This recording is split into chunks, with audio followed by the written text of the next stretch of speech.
3 months before my wedding, my parents sat me down in the living room like it was some kind of family tribunal. They smiled at me, but it wasn't warmth. It was the smug, almost rehearsed kind of smile you give before delivering a verdict. My mom started talking about how tradition meant only the firstborn deserved a proper wedding gift. My brother, the so-called golden child, was already polishing his list of expensive heirlooms. And me? I was told to be happy with their blessing. What they didn't realize was that I had my own tradition in mind. Growing up in my family meant living in someone else's shadow. My older brother, Mark, could fail classes, wreck a car, and forget to pay back loans. And somehow it was always spun into a charming anecdote about his adventurous spirit. If I got a B instead of an A, it was a lecture about slacking off and letting the family down. By the time I hit my 20s, I'd stopped expecting fairness. But I thought, at the very least, that my wedding would be about me and the person I loved, not another opportunity for my parents to remind me where I stood on their invisible scoreboard. It started innocently enough. We were sitting in my parents' living room. Me, my fiancée Rachel, my mom, my dad, and Mark. There was tea on the coffee table, shortbread on a plate, and that faint scent of potpourri my mom keeps in every room. My parents had been talking about the family gift for months, dropping vague hints about tradition and keeping things in order. I figured they meant a check, or maybe one of the pieces of property my dad always bragged about but never actually did anything with. I was wrong. Mom cleared her throat, folded her hands in her lap, and said, "Now, you know in our family, the wedding gift tradition goes to the firstborn. It's been that way for generations." I blinked. Wait, so what does that mean for me? "It means," Dad said, leaning back like a judge delivering a sentence, "you'll still have our love and blessing, of course. But the actual gift goes to Mark. It's custom."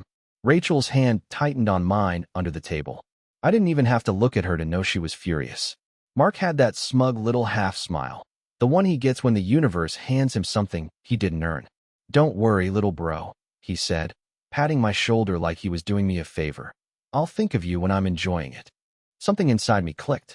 I'd been passed over, dismissed, and humiliated by this exact dynamic my whole life. This wasn't just about a gift. It was about them telling me, one more time, that I was second class in my own family. I smiled back, but not because I accepted it. No, in that moment, I knew exactly what was going to happen. And little did they know, their tradition was about to get its own twist, one they'd still be talking about years later. The week after that family tribunal, I got the first hint of what the so-called wedding gift actually was. Mark called me, voice dripping with fake casualness. "Hey, just wanted to let you know I stopped by the estate today. Dad gave me the keys." I froze mid-step in my kitchen. Keys to what? He chuckled like it was the stupidest question in the world. "The lake house, man. You know, the lake house. The one they've been renovating for years. The one Grandpa left to the family." I knew exactly which one he meant. Growing up, that place was our summer escape, fishing at dawn, swimming until sunset, and falling asleep to the sound of crickets. I'd been there more than Mark, and I'd even spent 2 summers helping Dad fix the deck. I thought, stupidly, that maybe it would be part of my future too. "That's the gift?" I asked, my voice coming out tighter than I wanted. "Tradition, bro," he said, and I could hear the grin in his voice. "Firstborn gets it. Parents said it's perfect for me and Jen after our wedding. Oh, and they're throwing in a renovation fund too. Pretty sweet, huh?" My stomach turned, not just from the news itself, but from the casual cruelty in his tone. He didn't call to let me know. He called to rub it in. When I hung up, Rachel was standing in the doorway, arms crossed. What was that about? I told her. Every word. By the time I finished, her jaw was set like stone. "They're not just giving him a gift," she said. "They're erasing you." Again, she was right. And the worst part? I could already see how the next few months would play out. Mark would parade that lake house like a trophy, my parents would gush about how responsible he was for keeping it in the family, and my wedding would be a side note. That night, I couldn't sleep. Every creak of the floorboards, every hum of the fridge seemed louder in the dark. I lay there replaying years of moments just like this. Report cards ignored, accomplishments overshadowed, birthdays turned into photo ops for Mark. Somewhere around 3 a.m., I sat up in bed. My mind wasn't on revenge yet. It was on reclaiming something. I didn't know what, exactly, But I knew I wasn't going to just sit there and let them write me out of my own family story. The next day, I called my cousin Dan. He was the one person in the family who'd never bought into the golden child myth. He also happened to know more about the lake house's history than anyone else. "You realize," he said after I explained everything, "that the deed's still in Grandpa's name until the transfer paperwork is filed, right? That takes months.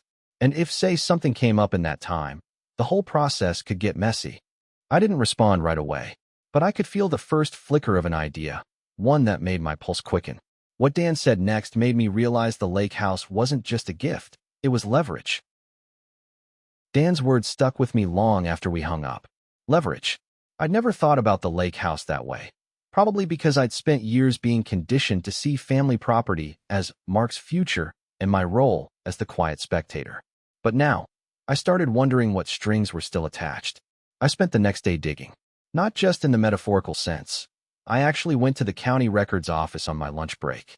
The place smelled faintly of old paper and stale coffee, and the receptionist looked like she'd seen 1,000 family disputes pass through her counter. When I gave her my grandfather's name, she pulled up the file without much fuss.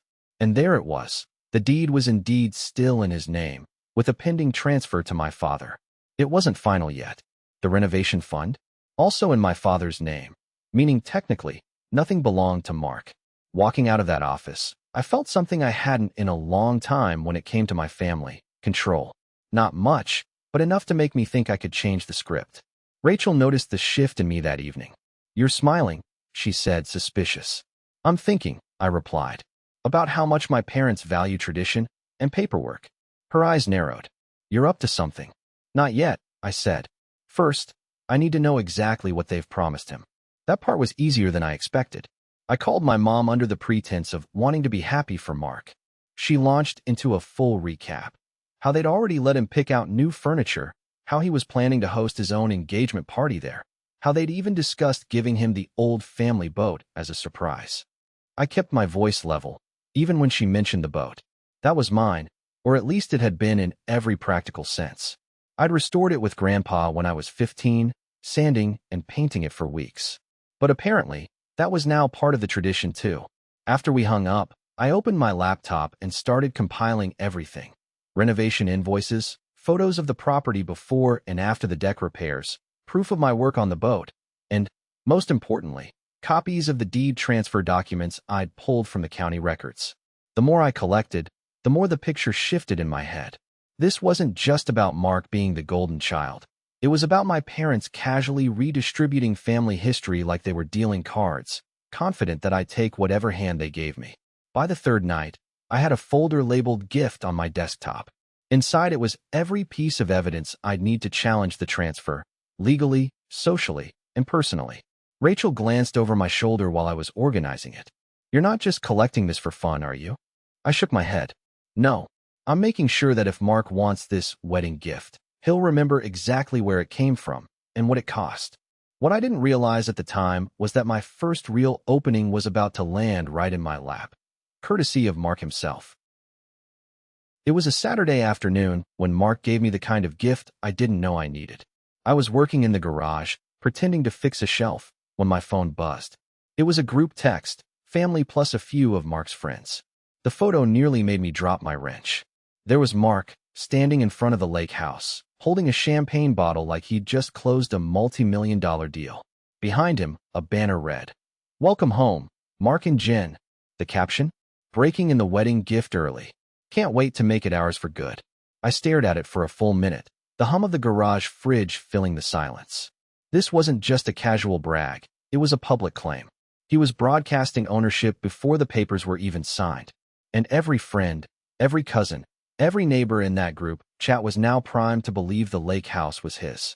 Rachel came out, wiping her hands on a dish towel. "What's wrong?" I showed her the phone. She raised an eyebrow. "He really doesn't know when to quit, does he?" "No," I said slowly. "But he just gave me something better than I could have planned." She tilted her head. "Proof." "Exactly. Proof that he's claiming property before the transfer. And if anyone asks later, this photo shows he treated it like it was already his." That night, my curiosity got the better of me. I drove out to the lake house, parking a little way down the road. Through the windows, I could see lights on, hear music faintly carrying across the water, laughter, clinking glasses. I crept closer, staying in the shadows. Mark was inside, giving some kind of grand tour. "And this will be our room," I heard him say. "The view's killer in the mornings. Oh, and the dock? I'm getting rid of the old boat. It's just taking up space." I felt a flash of heat in my chest. The old boat. My boat. The one I'd poured months of work into with Grandpa. I backed away before I did something stupid. Sitting in the car, I realized two things.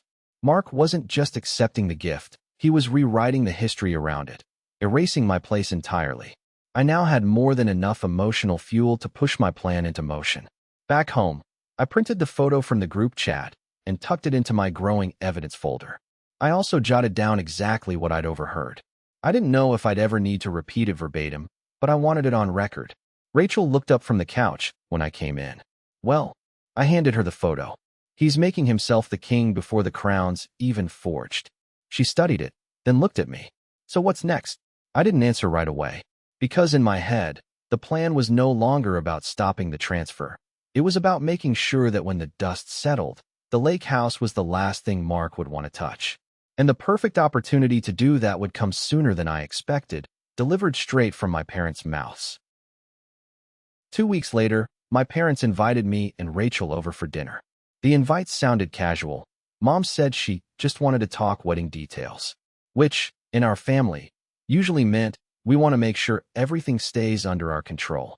When we arrived, the dining room table was already set: roast chicken, mashed potatoes, and that overly sweet iced tea my dad insists is refreshing, even in winter. Mark and Jen were there too, both looking like they'd already won something. We made small talk through the first course. Then Mom dabbed her mouth with a napkin and said, "So, we've been thinking.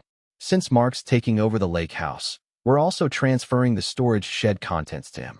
You know, all of Grandpa's tools, the fishing gear, even the old workshop stuff."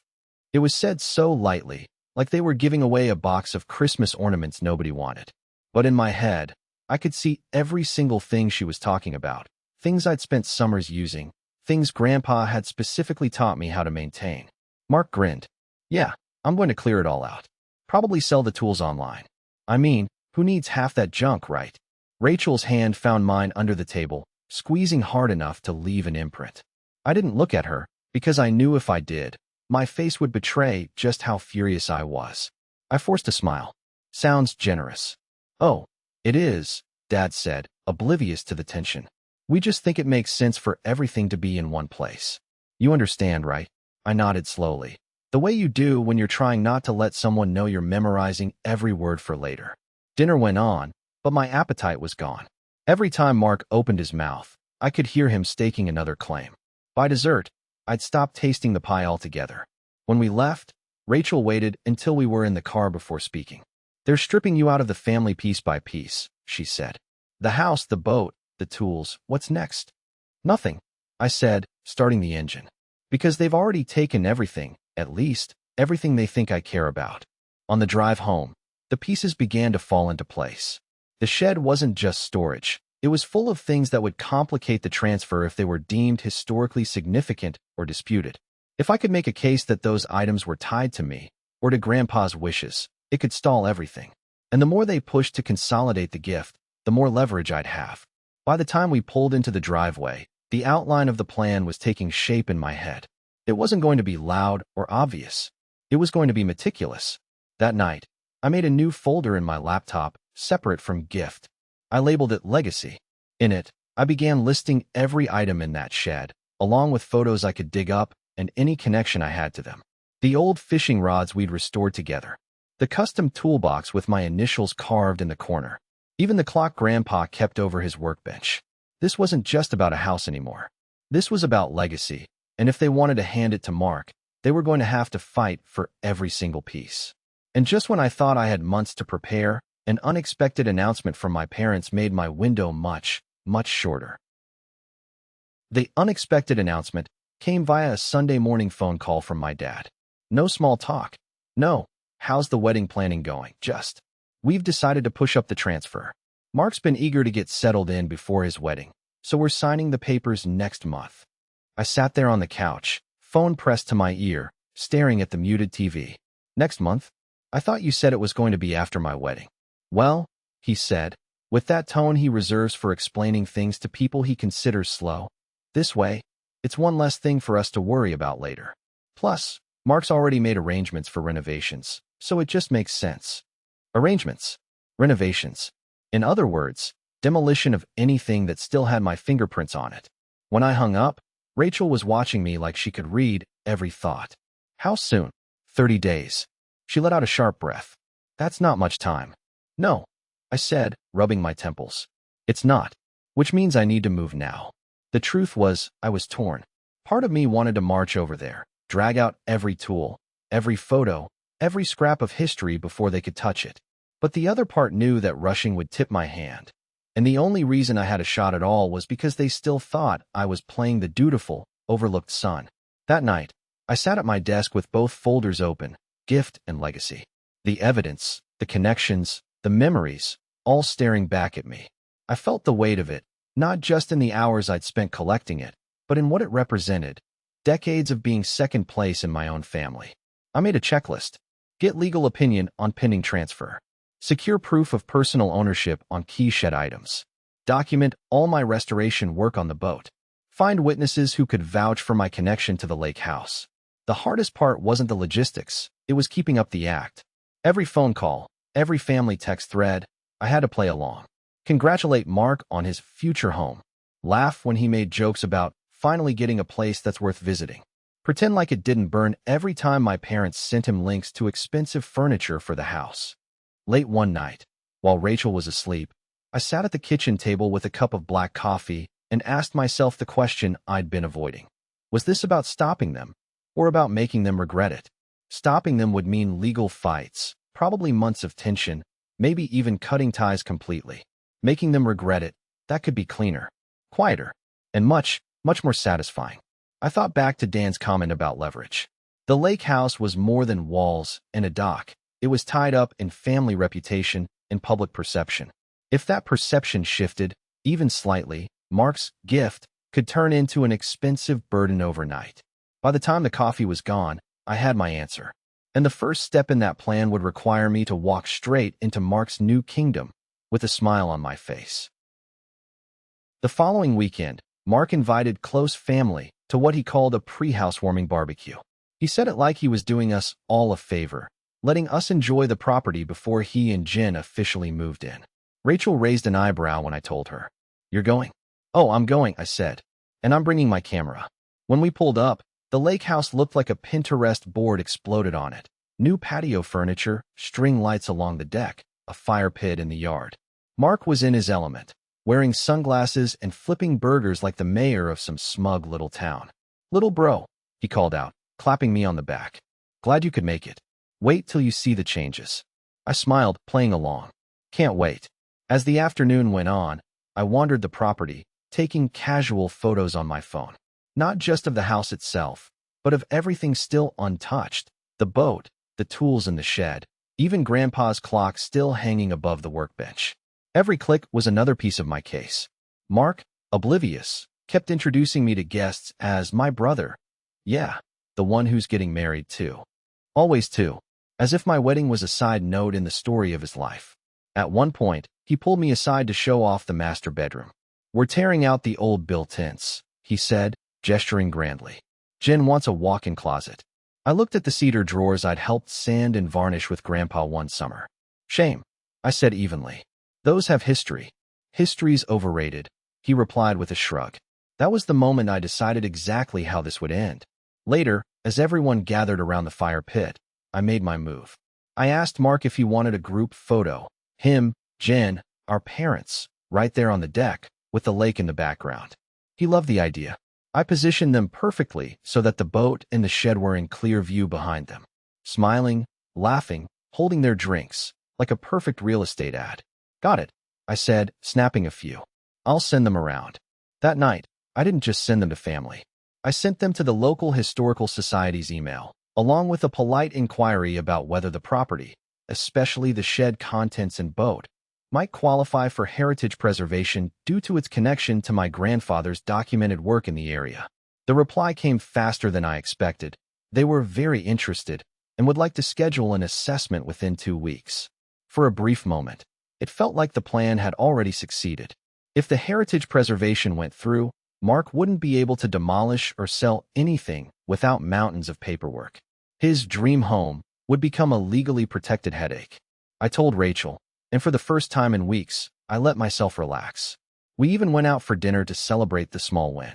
But that sense of victory didn't last long, because 3 days later, I got a call from my mom that made it clear they already knew what I'd done.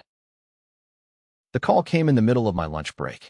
Mom's number flashed on the screen, and I almost let it go to voicemail. But curiosity, or maybe a sense of impending trouble, made me pick up. Her tone was clipped, nothing like her usual sugary politeness. "We need to talk. Now." I stepped outside, the cold air biting my cheeks. "What's going on?" "You know exactly what's going on," she snapped. "The Historical Society called this morning. They said you submitted a request to evaluate the lake house for preservation." I played dumb. "Really? That's interesting. Don't play games with me," she said, voice low and tight. "Mark is furious. This is supposed to be his home, and you're trying to turn it into some kind of museum?" Behind her voice, I could hear another, Mark's, shouting in the background. Something about sabotage and jealousy. "Mom," I said calmly, "I just thought it might be worth protecting some of Grandpa's work. You know how much it meant to him." She exhaled sharply. "You've always had a problem letting your brother have nice things." That one stung, not because it was true, but because it was the exact narrative they'd been feeding me my whole life. When I hung up, I stood there for a moment, phone still in my hand, watching my breath in the air. The first skirmish was over, and I'd drawn blood, but they'd noticed. And now, they'd fight back. That evening, Rachel and I got an email from the Historical Society. Due to ownership concerns raised by the current occupant, the assessment has been postponed pending further review. Translation: Mark had called them, probably spewing some story about me being a disgruntled sibling trying to meddle in his affairs. Rachel slammed her laptop shut. "They're trying to cut you out before you even get to the next move." "Yeah," I said slowly, "but now I know they're watching me. Which means if I want this to work, I need to give them something else to watch." Over the next week, I went into full misdirection mode. I dropped hints in the family group chat about being swamped with wedding stuff and barely keeping up at work. I let Mark think I was too distracted to keep poking at the lake house issue. Meanwhile, Dan and I started working on Plan B, combing through Grandpa's old fishing club contacts. A couple of them still had stories and photos of the boat and dock from decades ago, with my name or face in the frame as a kid. That kind of documented personal history would make it harder for Mark to claim sole right to dispose of anything. I also knew that if they thought the heritage angle was the only trick I had, they'd relax once they killed it. And relaxed people make mistakes. By Friday, I got the first sign it was working. Mark posted a smug photo on social media of him and Jen planning the big reno, with blueprints spread out on the kitchen island. In the background, plain as day, were several of Grandpa's tools, items I'd already documented as mine. It was exactly the opening I needed. Because if Mark wanted to leave a paper trail, I was going to make sure it led somewhere he really didn't want to go. The paper trail idea should have been my ace. But within a week, it nearly backfired. I'd been quietly feeding copies of Mark's blueprint photos and tool shots to a lawyer friend of Dan's, someone who knew how to phrase ownership disputes in ways that made bureaucrats sweat. The plan was to file an informal claim before the transfer date, forcing a pause until everything could be reviewed. Then, one Wednesday afternoon, Rachel came home holding an envelope. "Certified mail," she said, sliding it onto the table. My name was printed in bold block letters. Inside was a cease and desist letter from my parents' attorney. Formal, cold, and full of legalese about interference with lawful property transfer and defamation of character. They accused me, flat out, of trying to sabotage Mark's wedding gift out of spite. It was the kind of document meant to scare you into silence. And I'll be honest, it worked, at least for a few minutes. I sat there staring at it, the words blurring, my stomach heavy like I'd swallowed a brick. Rachel read over my shoulder, her voice tight. "They're going to paint you as the villain, no matter what you do." That night, I didn't open either of my folders. I didn't make lists or strategize. I just lay in bed, listening to the rain tapping against the window, feeling that old familiar weight of being outnumbered and outmaneuvered by my own family. The next morning, I almost called it quits. Almost. I told myself it wasn't worth the stress, that maybe letting them have the house and everything in it would be easier. But then Dan called. "They're bluffing," he said flatly, before I could even tell him about the letter. "They can't prove malicious interference unless you do something illegal, and you haven't. All you've done is ask questions and provide evidence. That's not sabotage, it's due diligence." I wanted to believe him, but doubt still gnawed at me. Even if that's true, they've got more money, more influence, and less patience, he cut in. "Mark's never had to fight for anything. Keep pushing, and he'll trip over his own ego." It wasn't the pep talk I expected, but it was the one I needed. That night, I pulled up the folders again. I looked at every photo, every scanned document, every little piece of history they were trying to erase. And something shifted. This wasn't just about revenge anymore. It was about not letting them rewrite the family story while I was still in it. So I doubled down. I sent the lawyer friend a detailed inventory of the shed, complete with timestamps and corroborating photos from years back. I contacted the fishing club members for signed statements. I even reached out to a local journalist who'd once written about my grandfather's contributions to the lake community. But the more I worked, the more I felt the clock ticking. The transfer date was just 2 weeks away, and despite everything, Mark still had the advantage. And then, right when I was starting to think the letter had scared me for nothing, he made a move that almost ended the game. Because the next thing I heard was that Mark had locked the shed and hired a crew to start clearing it out before the papers were even signed. Dan's call came just after lunch. "Mark's got a crew at the lake house," he said. "They're unloading dumpsters. Looks like they're cleaning out the shed." For a second, I couldn't even answer. My throat tightened, my grip on the phone slick. "They can't do that. The transfer isn't final." "Doesn't look like they care," Dan replied. "If you want to stop them, you need to get down here. Now." Rachel didn't ask questions. She grabbed her coat and keys before I even hung up. The drive felt like it took hours, though I barely remember the turns. By the time we pulled up, the crew was hauling out crates, tossing them into a dumpster like trash.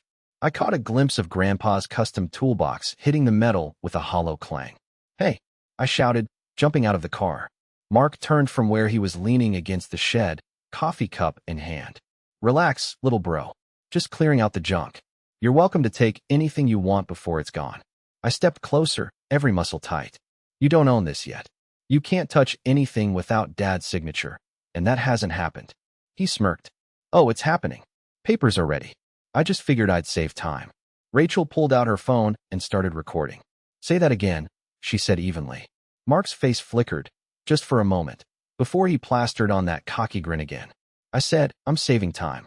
Nothing wrong with that." I didn't bother arguing. Instead, I pulled out my own phone and dialed the number the lawyer friend had given me for urgent interference. While I explained the situation, Rachel kept filming, capturing every toss of another piece of history into the dumpster. 10 minutes later, a sheriff's cruiser pulled up. The deputy stepped out, took one look at the scene, and asked for paperwork proving ownership.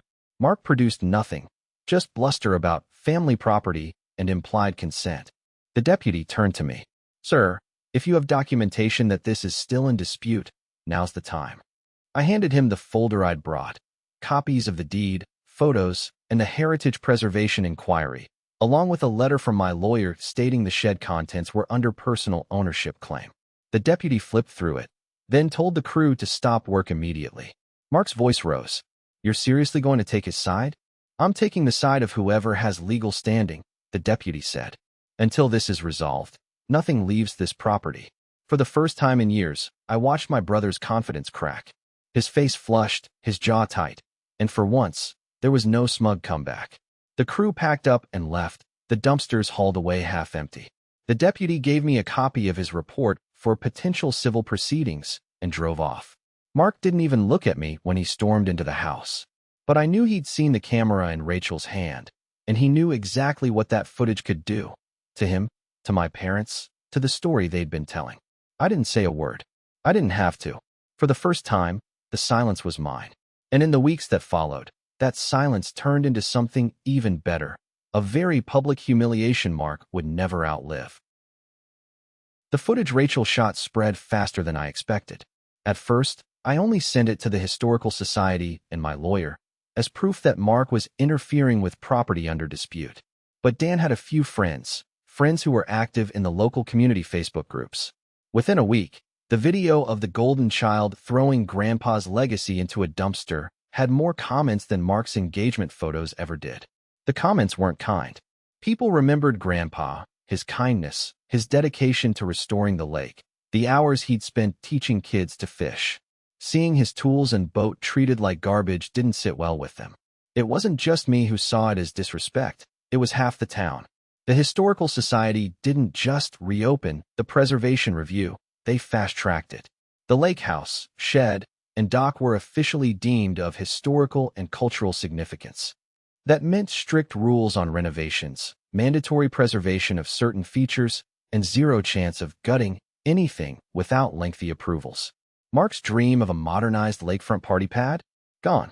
Overnight, his wedding gift turned into an expensive responsibility he couldn't sell, couldn't tear down, and couldn't even rent out without special permission. My parents were livid. Mom called, her voice sharp enough to cut glass. Do you realize what you've done? You've ruined this for everyone. I let her finish before I answered, calm and even. No, Mom. I made sure Grandpa's work was respected. You wanted to give Mark a gift? You still did. Just not the one he wanted. After that, the calls stopped. Invitations stopped, too. For a while, the silence was heavy, but Rachel reminded me it wasn't a loss. It was peace. On our wedding day, Dan stood in for the father-son toast. He spoke about loyalty, about standing up for what's right, and about how family isn't defined by blood, but by who shows up for you. People clapped until their hands were red. A few months later, I heard through the grapevine that Mark had tried to sell the lake house back to my parents, at a discount, just to get rid of it. They refused. Now he's stuck with yearly maintenance fees, mandatory preservation inspections, and a constant reminder that he can't bulldoze the past. Every time I visit the lake, I stop by the dock. The boat is still there, freshly painted. The Historical Society made sure of it. My name is on the preservation plaque alongside Grandpa's. And if anyone asks about the story, I tell them the truth. My parents said only the golden child deserved a wedding gift. I just made sure he got one he'd never forget. Rachel always smirks at that part. Because the real gift wasn't the house, or the boat, or the shed. It was watching the golden child finally realize that not everything in life will bend to him, and knowing I was the one who taught him that lesson.